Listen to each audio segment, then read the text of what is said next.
আমাদের এখানে একটা আলাদিনের চেরাক আছে, 5 মিনিট পর পর খালি ভালো ভালো খাবার আসে। এই যে দেখেন গাইস, এখন কি নিলাম, কত কি, ও মাই গড।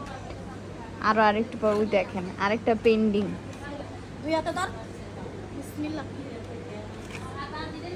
এরকম খাবার আসলে আর কি লাগে গাইস বলেন। দেখেন কতগুলা গরুর গোস, ও মা গো, আরো আছে গাইস।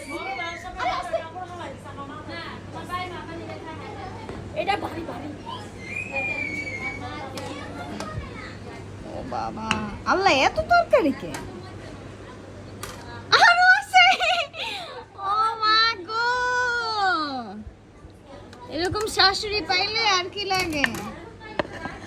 আরো আছে, আল্লাহ। আমার বাসায় এই আলাদিনের চেরাক থেকে 2 মিনিট পর পর পর পর খালি এক একটা সকালবেলা নাস্তা, আর এই যে দেখেন রাতের বেলা কত কি।